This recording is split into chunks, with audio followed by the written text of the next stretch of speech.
आज आपण पनीरची थोडी वेगळ्या पद्धतीने भाजी बनवणार आहोत, जी चवीला खूप भारी लागते. हॉटेलपेक्षाही ही अशी स्टफ म्हणजे भरलेल्या पनीरची भाजी एकदा नक्की बनवून पहा. पनीरच्या तुम्ही वेगवेगळ्या व्हरायटी बनवत असाल, पण या पद्धतीने ही हॉटेलपेक्षाही भारी जबरदस्त टेस्ट याची पनीरची भाजी एकदा नक्की बनवा आणि मला सांगायचं आहे बरं का, तुम्हाला ही रेसिपी कशी वाटली. याआधीही माझ्या चॅनलवरती पनीरच्या बऱ्याच रेसिपी आहेत, ज्या तुम्ही पाहू शकता. आणि आज ही आपण एकदम जबरदस्त टेस्टी अशी पनीरची भाजी बनवतो आहे. तर त्यासाठी आपल्याला लागणार आहेत काही ड्रायफ्रूट्स. इथे बघा, मी थोडेसे काजू, मनुका, बदाम घेतलेले आहेत. आता हे तुम्ही बारीक चिरूनही घेऊ शकता किंवा माझ्यासारखं शॉर्टकट करू शकता. ते म्हणजे एक मिक्सर जार घ्यायचं आहे आणि त्यामध्ये हे सर्व घालायचे आणि आपल्याला मिक्सर ना बंद चालू करत असं थोडंसं दरदरीत असं बारीक करून घ्यायचं आहे. एकदम ही पावडर करायची नाही बरं का, दरदरीत वाटायचं आहे. म्हणजे मध्ये मध्ये असे बारीक छोटे छोटे तुकडे राहिले पाहिजेत, असंही आपल्याला बारीक करून घ्यायचं आहे. बघू शकता मध्ये मध्ये तुकडे आहेत, असंच हे करून घ्यायचं आहे. आता हे काढून ठेवूया एका प्लेटमध्ये आणि तोच मिक्सर जार आपण घेऊन यामध्ये आपल्याला काही पेस्ट बनवून घ्यायच्या आहेत, ज्या तयारी कराव्या लागतात. तर 2 हिरव्या मिरच्या घेतलेल्या आहेत, एक अर्धा इंच आल्याचा तुकडा घेतलेला आहे, सोबत ना 5-6 लसणाच्या पाकळ्या घ्यायच्या आहेत. थोडासा घालायचं आहे पुदिना, तर 10-12 पुदिन्याची पानं घेतलेली आहेत. थोडीशी कोथिंबीर घेतलेली आहे. आता यामध्ये ना पाणी न घालता आपल्याला हे दरदरीत असं वाटून घ्यायचं आहे. पाणी अजिबात आपण वापरणार नाही आहोत कुठल्याही पेस्ट आपण जी बनवणार आहोत त्यामध्ये. तर हे बघा, असं दरदरीत असं मी वाटून घेतलेलं आहे. मध्ये मध्ये चमच्याने मिक्स करून असं हे वाटून घ्यायचं आहे. यामध्ये पाणी अजिबात घालायचं नाही, लक्षात ठेवा. आता ही पेस्ट काढून घेतल्यानंतर आपण 2 घेतलेले आहेत मोठ्या आकाराचे कांदे, तेही चिरून घ्यायचे आहेत, बारीक तुकडे करून घ्यायचे आहेत. एकदम बारीक करायची गरज नाही. त्यामध्येच आपण घालणार आहोत 8 लसणाच्या पाकळ्या, सोबतच 1 इंच आल्याचा तुकडा घेतलेला आहे. छोटे तुकडे करून घेतले ना की मग काय होतं, वाटायला सोपं पडतं. आता यामध्येही पाणी नाही घालायचं आपल्याला, असंच वाटायचं आहे, कारण कांद्यालाही पाणी सुटतं. त्यामध्येच ही आपण पेस्ट वाटून घेतलेली आहे बघा.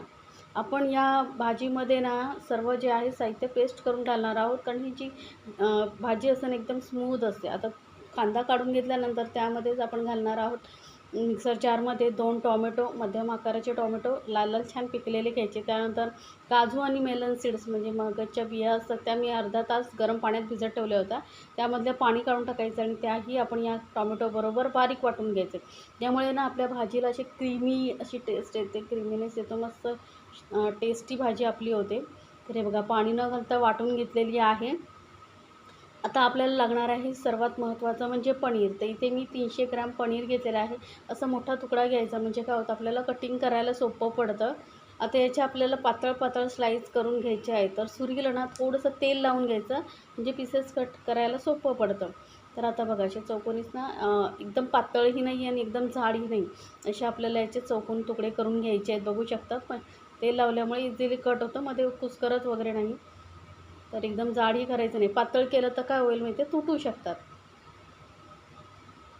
तर बघा, या पद्धतीने आपण हे एकाच आकाराचे हे पीसेस करून घेणार आहोत. या पद्धतीने तुम्ही कधी पनीरची भाजी बनवली आहे का, तेही मला सांगायचं आहे बरं का. तर हे बघा, असे हे मी स्लायसेस करून घेतलेले आहेत.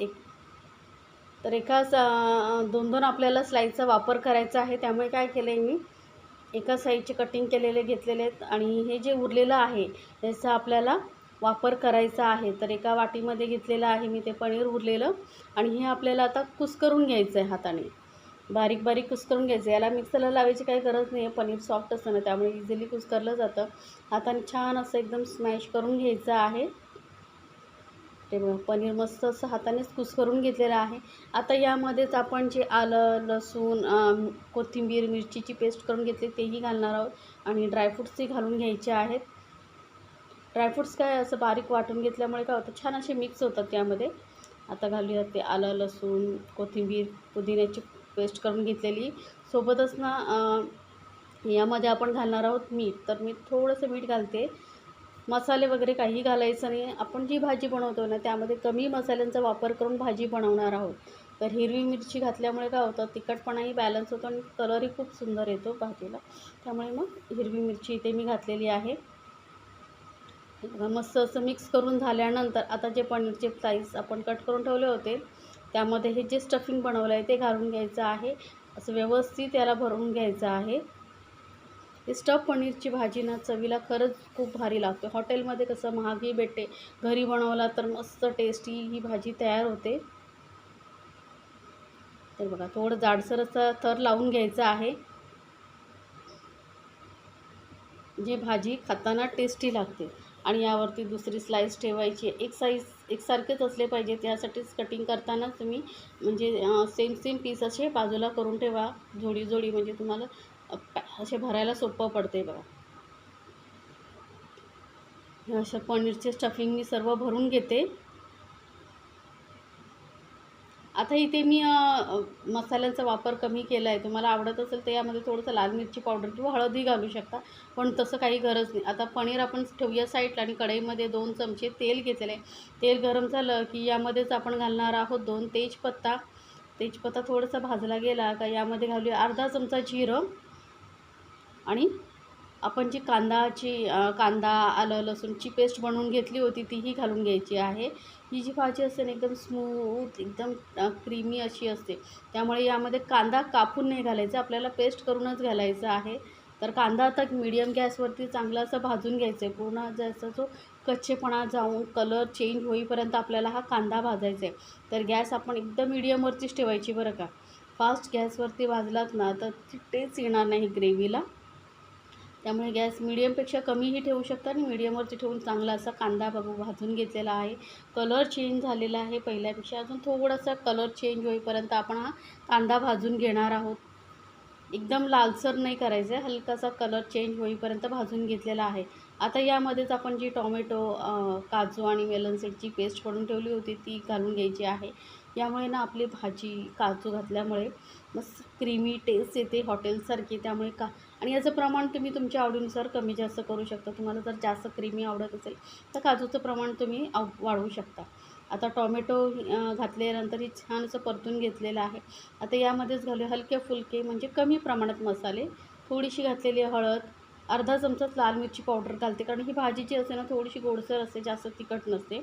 अर्धा चमचा इथे मी धने पावडर घातलेली, अर्धा चमचा काश्मीरी लाल मिरची पावडर घातली, त्यामुळे कलर छान येतो.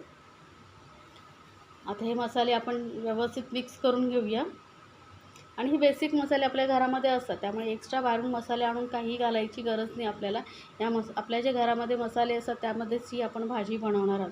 आता मसाले बघा मस्त असे टोमॅटोवर छान असे परतून घेतलेले आहेत. व्यवस्थित मिक्स झाल्यानंतर यामध्ये आपण घालणार आहोत दही. तर पाव कप दही ना चांगलं फेटून घेतलेलं आहे. चांगलं स्मूथ असं फेटून घ्यायचं आणि पटापट मिक्स करायचं, नाही तर काय होईल, दही फाटू शकतं. त्यामुळे गॅस एकदम कमी करायचा आणि दही छान असं मिक्स करून घ्यायचं आहे. चांगले व्यवस्थित फटाफट मिक्स करून घेतल्यामुळे काय होतं, दही फाटत नाही, हे लक्षात ठेवा. तर दही बघा मस्त असं मिक्स करून झालेलं आहे. आता यामध्ये ना थोडंसं आपल्याला पाणी घालावं लागेल, कारण हे मिश्रण घट्ट आहे. तर मिक्सर जारमध्ये मी थोडंसं पाणी घातलेलं आहे. हे पाणी आपण आता यामध्ये घालूया. आणि ही जी भाजी असते ना थोडी दाटसरच असते, कारण आपल्याला याला काही जास्त वेळ शिजवायची नसते. त्यामुळे आधी मी थोडंसं पाणी घातलेलं आहे. जर वाटलं आपण ग्रेव्ही शिजत ठेवू, खाली लागते, तर थोडंसं पाणी घालू शकतो परत. तर यामध्ये आता घालते चवीनुसार मीठ. आणि आपण पनीर स्टफ केलं आहे त्यामध्येही मीठ घातलं आहे, त्यामुळे मिठाचं प्रमाण थोडं अंदाजाने कमीच ठेवा. नंतर टेस्ट करून तुम्हाला जर वाटलं तर तुम्ही घालू शकता. आता ही ग्रेव्ही आपल्याला झाकून वाफवत छान अशी शिजत ठेवायची एकदम मंद गॅसवरती. तोपर्यंत आपण काय करायचं, हे पनीर जे आपण स्टफ करून ठेवलं होतं त्याचे आपल्याला असे त्रिकोणी पीसेस करून घ्यायचे आहेत, म्हणजे आपल्याला भाजी सर्व करायलाही सोपं पडेल आणि फ्राय करायलाही सोपं पडेल. तर हे बघा असे मी पीसेस करून घेते, मस्त दिसायलाही सुंदर दिसतात. हे असे त्रिकोणी पीसेस करून घेऊया. ही भाजी ना खरंच जबरदस्त टेस्टी लागते. पुरी किंवा नान, रोटी बरोबर तुम्ही खाऊ शकता. नेहमी एकाच प्रकारची भाजी खाऊन कंटाळा येतो, मग आपल्याला काहीतरी व्हरायटी हवी असते, तर या पद्धतीने बनवू शकता. थोडंसं राहिलेलं पनीरचं मी चौकोनी ही स्लाईस करून घेतलेली आहे बघा, मस्त अशी भरलेली ही पनीरची भाजी. आता याला आपल्याला एक स्लरी बनवायची आहे, तर त्यासाठी काय करायचं, एका वाटीमध्ये घ्यायचं आपल्याला कॉर्नफ्लोअर. तर 2 चमचे मी इथे कॉर्नफ्लोअर घेतलेला आहे. यामध्ये थोडंसं पाणी घालायचं आणि आपल्याला याची पेस्ट अशी पातळ बनवून घ्यायची आहे. जास्त दाटसर नको आहे, कारण ही ना एकदम पातळ अशी लेअर आपल्याला ही पनीरवरती लावायची आहे. त्यामुळे जास्त दाटसर करायची नाही आहे, नाहीतर काय होईल, हे कॉर्नफ्लोअर जास्त झाल्यामुळे ते जेव्हा आपण फ्राय करू ना त्याला ते कडक कडक असं लेअर येईल यावरती, तसं नको आपल्याला, एकदम पातळ लेअर हवी. तर असं पातळ करून घेतल्यानंतर यामध्ये हे जे पनीरचे पीसेस आहेत ते डुबवून घ्यायचे आहेत एकदम या पद्धतीने. आणि आता हे आपण फ्राय करणार आहोत तेलात तर नाही, मी काय करणार आहे, पॅन घेतलेला आहे त्यामध्ये थोडंसं तेल पसरवून घेतलेलं आहे. त्यावरती आपण हे पीसेस हलके हलके असे भाजून घ्यायचे. फ्रायही करू शकतो, पण आपण कमी तेलामध्ये असे थोडेसे शॅलो फ्राय केले ना तरीही चांगले लागतात हे पनीर. गॅस एकदम मीडियमपेक्षा कमी ठेवलेले आहे बरं का. आणि हे आपण हलकासं भाजवून घ्यायचं आहे. जास्त भाजला तर पीसेस कडक होतील, आपल्याला एकदम सॉफ्ट पाहिजेत ना, तर त्यामुळे हलकासं आहे बघा कलर चेंज होईपर्यंत आपण हे भाजून घेतलेलं आहे. हलका हलकासा याच्यावरती कलर आलेला आहे, जास्त डार्क कलर आलेला नाही आहे. असंच आपण दोन्ही साईडने हे हलकेसे असे भाजून घेऊया. तर हे बघा थोडा थोडा हलकासा कलर येईपर्यंत मी हे पनीर भाजून घेतलेले आहेत. तर दोन्ही साईडने हलके असे भाजून घेतलेले आहेत. आता वळूया आपण, छान असे भाजलेले आहेत. गॅसकडे आपण जी ग्रेव्ही ठेवली होती ती, तर ग्रेव्ही आपण चेक करूया बघा मस्त अशी. यामध्ये थोडंसं पाणी आतून घातलं, साधारण पाव कप एवढं पाणी मी नंतर घातलं होतं, कारण थोडंसं ग्रेव्ही अशी खाली लागते असं वाटत होतं. आणि हे आपण कमी ते पाण्यामध्ये बनवतो आहे ना, त्यामुळे खाली लागू नये आणि आपली ग्रेव्हीची टेस्ट बिघडू नये, त्यामुळे मी पाव कप पाणी अजून घातलं होतं आणि छान असं मिक्स करून घेतलेलं. आता थोडंसं पाणी मी अजून घालते आहे, कारण ही थोडीशी ग्रेव्ही अजून दाटसर वाटते, कारण यामध्ये आपण काजू वगैरे घातले ना, त्यामुळे थोडंसं दाटसर अजून होते लगेचच. तर आता ही छान अशी ग्रेव्ही शिजून झालेली आहे. आता यामध्ये ना आपण घालूया थोडासा गरम मसाला, साधारण छोटा पाव चमचा एवढा मी गरम मसाला घातलेला आहे. आणि पाव चमचा कसुरी मेथी घातलेली आहे. कसुरी मेथी नक्की घाला, मस्त टेस्टी लागतात. आणि 1 चमचा भरून बटर घालते, अशी क्रीमी टेस्टी अशी आपली भाजी होण्यासाठी थोडंसं बटर नक्की घाला. बटर नसेल तर तुम्ही तूप घालू शकता. छान असं मिक्स करून घेतलेलं आहे परत. आणि एक अशा हलकीशी उकळी येईपर्यंत आपण वाट बघूया. तर हे बघा हलकी हलकीशी उकळी आलेली आहे भाजीला. जास्त उकळवायची आता आपल्याला काही गरज नाही. आणि हे पनीरचे जे आपण पीसेस करून ठेवले होते फ्राय करून, ते ठेवून घ्यायचे आहेत. यामध्ये हलक्या हलक्या हाताने असे उभे ठेवायचे आहेत. आणि हे काय आता आपल्याला जास्त शिजवायचे नाहीत, फक्त मिनिटभर याला आपण असं वाफ लावून घेऊया. 1-2 मिनटं वाफून झाल्यानंतर हे बघा आपली पनीरची भाजी झालेली आहे तयार. आता आपण ही गरम गरम सर्व करूया. मस्त जबरदस्त टेस्टी, कलर बघू शकता किती सुंदर आलेला आहे आणि तेवढीच जबरदस्त टेस्टी ही भाजी आपली लागते. तर ही आता आपण मी सर्व करते. तर ही गरमागरम अशी स्टफ पनीरची भाजी झालेली आहे तयार. तुम्ही या पद्धतीने बनवून पहा आणि मला सांगायचं आहे बरं का, तुम्हाला ही रेसिपी कशी वाटली आणि ही रेसिपी तुम्ही कुठून पाहताय तेही मला सांगायचं आहे. आणि तुम्हाला लाईक्स, कमेंट आणि सबस्क्राईबही करायचं आहे, म्हणजे काय होईल, माझ्या नवीन रेसिपीची नोटिफिकेशन लगेचच तुमच्यापर्यंत पोहोचेल.